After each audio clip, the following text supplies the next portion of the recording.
Quand on veut perdre du poids et de la masse grasse de façon générale, le défi est double. D'un côté, il faut être capable de manger moins de calories que nos besoins quotidiens pour créer un déficit d'énergie et perdre du poids sur la durée. De l'autre, il faut manger suffisamment en quantité et en qualité pour rester en bonne santé et également tenir sur la durée. Du coup, aujourd'hui, je te propose de découvrir 7 aliments et condiments qui contiennent extrêmement peu de calories, desquels tu vas pouvoir abuser dans ton alimentation de perte de poids pour pouvoir à la fois augmenter la consistance de tes repas sans faire péter le compteur calorique, te remplir le ventre et te sentir rassasié tout au long du processus et améliorer le goût et la saveur de tes repas, ce qui est quand même vachement important. Bienvenue sur Homs Physique. Et on y va, c'est parti. Bon, quand on pense aux aliments qui contiennent très peu de calories pour une quantité donnée, c'est-à-dire qui ont une densité calorique très faible, la première chose qui nous vient à l'esprit, c'est généralement les légumes verts, avec en tête d'affiche les courgettes, les concombres, la salade, les asperges, les fruits rouges en général, etc. Des aliments qui ont un point commun, c'est qu'ils contiennent beaucoup de fibres et beaucoup d'eau, et qui du coup te remplissent le ventre très vite et prennent du temps à être digérés. Le but dans cette vidéo, ce n'est pas de te présenter ces aliments-là, puisqu'ils sont relativement connus,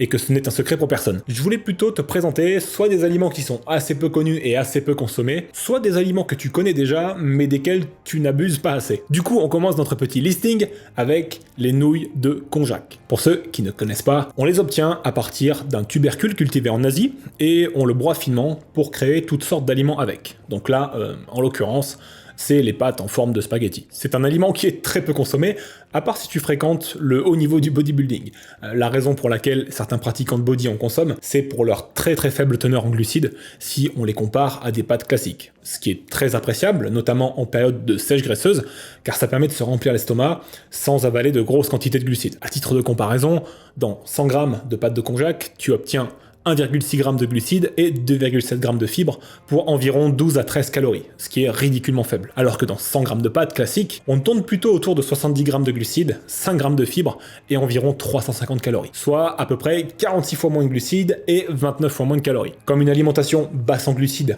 elle te permet de favoriser la fonte graisseuse, puisqu'elle te permet de diminuer la production d'insuline, c'est un produit de choix. Une fois cuites, les pâtes de konjac elles contiennent énormément d'eau, donc elles te remplissent le ventre assez rapidement et te permettent d'atteindre une sensation de satiété. Ça peut donc être un allié de taille si tu as du mal à te passer des pâtes traditionnelles. Pour rester sur la même gamme de produits à base de konjac, on peut aussi varier les plaisirs avec le riz de konjac. Ses valeurs nutritionnelles sont sensiblement les mêmes qu'avec les pâtes de konjac, On a à peu près la même teneur en glucides et en calories. L'avantage, c'est que d'un point de vue consistance, ça se rapproche de très près du riz classique. On peut donc s'en servir à la fois pour des préparations salées ou pour des préparations sucrées. Pour comparer avec le riz classique, qui contient pour 100 g, 78 g de glucides, moins d'1 g de fibres et à peu près 350 calories. Cela représente 49 fois moins de glucides et là encore 29 fois moins de calories. C'est quand même pas mal. Petite mention importante sur ces deux produits à base de konjac qu'on vient d'évoquer, il faut faire attention à leur composition, car j'ai remarqué que dans certains produits du marché, ils sont souvent mélangés avec de l'avoine, et du coup, les valeurs caloriques et glucidiques sont beaucoup plus élevées. Ce sont des produits qu'on trouve généralement dans les magasins et dans les rayons bio, ou alors en vente directe sur internet également. On continue avec un fruit qui ne fait même pas partie du top 10 des fruits les plus consommés en France. Il s'agit bien sûr de la pastèque. Bon, moi-même, j'en consomme pas souvent, et pourtant je devrais, parce que avec ses 92% d'eau, ça en fait un des aliments les plus satiétogènes qui existent. Et ça t'aide aussi dans le même temps à augmenter ton hydratation générale. Cet aliment ne contient que 30 calories pour 100 g, avec pour la même quantité, seulement 8 g de glucides et 0,4 g de fibres. Donc si on le compare à la banane par exemple, qui est l'un des fruits les plus consommés par les Français, mais surtout par moi, on voit que la pastèque est 3 fois moins calorique et 3 fois moins glucidique. Donc c'est clairement un fruit qui peut occuper une part plus importante de tes apports journaliers, surtout si tu cherches à te remplir le ventre sans les calories qui vont avec. Les deux aliments qui vont suivre, ils vont nous permettre de gérer un des problèmes les plus importants quand on s'alimente pour la perte de poids, le manque de croquant dans la nourriture. Aujourd'hui, on est habitué à manger des trucs qui croustillent. Entre le pain et les différents produits à base de céréales, on a de quoi choisir. Le problème, c'est que ce genre de produits auront tendance à nous manquer quand on va chercher à manger plus sain. Ça croque pas trop sous la dent, les légumes verts et les fruits sont plutôt mous, les sources de protéines aussi. Et pour régler ce problème-là, on peut commencer par utiliser davantage les cornichons. Mais t'es pas obligé de les manger nature, tu vois. Couper en petits morceaux, c'est un excellent moyen de donner du croquant et du goût à tout un tas de préparations. En particulier si tu fais des salades comme je le fais souvent lorsque je veux sécher du gras. Ils ne contiennent que 11 calories pour 100 g pour seulement 2,3 g de glucides et 1,2 g de fibres. Comme il y a fort à parier que tu sois loin d'en mettre 100 g à chaque fois que tu t'en sers, ça fait pas beaucoup de calories. C'est donc un excellent moyen pour donner plus de consistance et de saveur à tes plats froids, à moins que tu ne préfères les manger avec une bonne raclette.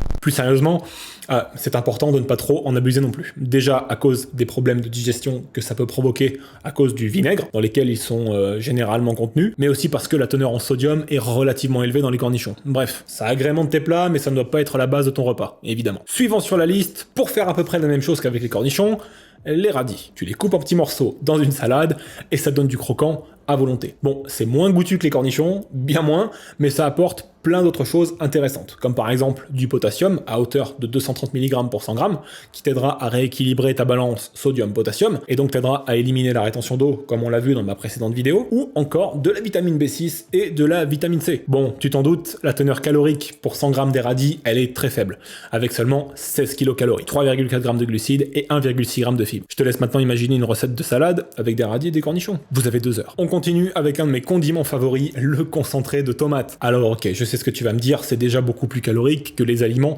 qu'on a vus dans cette vidéo. Avec 90 calories pour 100 grammes, 19 grammes de glucides et 4 grammes de fibres, c'est déjà presque 5 fois plus calorique que les radis. Mais c'est pas grave, parce qu'en règle générale, on va le diluer avec de l'eau. Ça permet de faire des sauces tomates légères qui vont bien avec presque tout. Avec le poulet, avec la dinde, avec le poisson et même le riz et les pâtes de konjac. En plus, tu peux ajouter toutes sortes d'épices que tu aimes dedans. Ou des sauces piquantes du style tabasco par exemple, qui contiennent très peu de calories. Cela évite d'utiliser les sauces du commerce qui sont bourrées d'additifs et de sucre, et ça n'ajoute que très peu de calories à ton repas, à ta préparation finale. Le dernier aliment de la liste, eh bien ce ne sera pas vraiment un aliment, mais plutôt là encore un condiment. Tu t'en doutais, il s'agit de la gomme xanthane, que je t'avais déjà présenté l'année dernière dans l'une de mes recettes. Ah bon, tu t'en doutais pas? D'accord, bon bah c'est pas grave, c'est pas grave. Pour faire simple, et ça tombe bien, c'est simple, la xanthane, c'est un épaississant sous forme de poudre qu'on obtient à partir de la fermentation du sucre de la betterave par exemple. À faible dose, tu peux t'en servir pour épaissir des sauces, et à des concentrations un peu plus élevées, tu peux vraiment gélifier complètement des préparations. Et c'est vachement moins calorique que les épaississants modernes style maïzena. Dans ma vidéo de l'année dernière, j'avais réalisé un smoothie Netflix avec de la gomme xanthane. Pardon, c'est quoi un smoothie Netflix? Tu connais vraiment rien toi? En réalité, c'est simplement un smoothie à base de skyr, de fruits rouges et de lait d'amande, qui sont déjà des produits qui sont très faibles en calories et glucides, que je mixe avec de la xanthane pour obtenir un truc hyper volumineux mais hyper bon. Ça remplit bien l'estomac et ça prend une bonne demi-heure à manger. C'est quand même vachement mieux qu'une tablette de chocolat devant une série tranquillement installée dans ton canapé. C'est ça, un smoothie Netflix. Une sorte d'aliment plaisir que tu peux manger le soir tranquillement, que tu peux avoir même lorsque tu es au régime et qui n'a pas vraiment d'impact sur tes résultats. Alors la xanthane, c'est assez calorique, 180 calories pour 100 grammes, mais on n'en met jamais plus de 10 à 20 grammes. Donc au final, les calories ne sont pas vraiment un problème et en plus, ça ne contient presque pas de glucides. Environ 1,5 g. La majorité des calories que tu vas trouver dans la xanthane proviennent des fibres, qui sont incroyablement élevées dans la xanthane.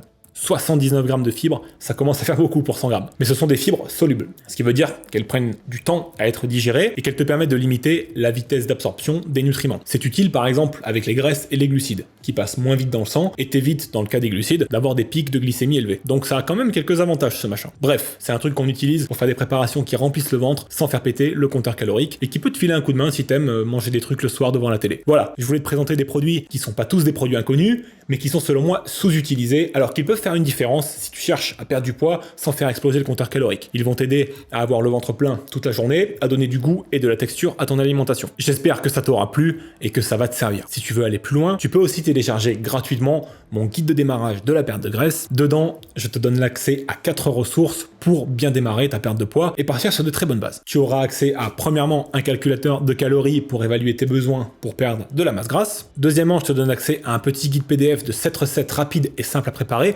pour commencer dès ce soir. En troisième point, tu auras accès à une liste de 20 aliments les plus efficaces pour perdre de la masse graisseuse rapidement. Et en quatrième point, je te donne accès à une séance de cardio bien spécifique pour la perte de poids qui est tirée de mon programme Cardio Pro. Tout ça, c'est disponible en cliquant sur la petite vignette ou en allant dans la description de cette vidéo. Et d'ailleurs, si elle t'a plu, laisse un pouce bleu ou un commentaire, abonne-toi et clique sur la cloche pour être averti de mes prochaines publications. D'ici là, comme d'habitude, c'est toi le plus fort. Salut!